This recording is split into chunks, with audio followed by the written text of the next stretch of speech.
ئێمە وەکو وەزارەتی پلاندانان پێشنیارمان کردووە کە لە پەرەپێدانی پارێزگاکان هەموو پارێزگارەکان بە تایبەتی پارێزگاری سلێمانی دەسەڵاتی تەواوی بدەنێت لەو بڕەپارەی کە لە پارێزگای سلێمانی تەرخان دەکرێت بۆی بتوانین بەخۆیان ئەولەویەت و ئەو پرۆژانەی بە گرنگی دەزانن زیاتر پەرەی پێ بدەن. سەبارەت بە بودجەی وەزارەتەکانیش ئەمە لە ساڵی 2019 نزیکەی 33 میلیاردمان لە بۆ شاری سلێمانی بە بودجەی پارێزگاکان تەرخان کردیە. ئێستاش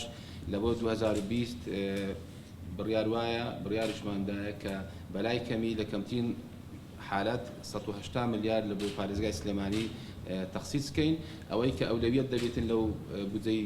وەزارەتەکان زادەی سەدمەتی سلێمانیە کە بخۆتان زان ماوەیەکی زۆرە کێشە بوو بەڵام بە پشتیوانی هەموو لایەک و سەرۆکاتی ئەنجومەنی وەزیران بەڕێز سەرۆکی ئەنجومەنی وەزیران بەڕێز جێگری سەرۆکی ئەنجومەن هەروەها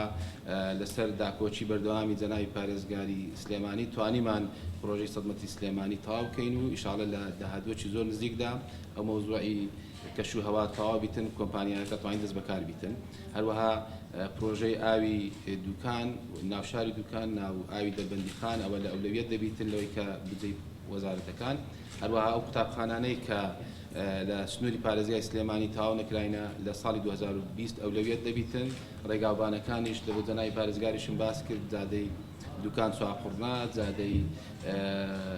وارماوە دەربەندیخان و هەروەها سەی سادق پێنجوێن ئەوانە ئەولەویەت دەبن و چەند پرۆژەیەشتر کە ئێستا لە ژێر دراستدا.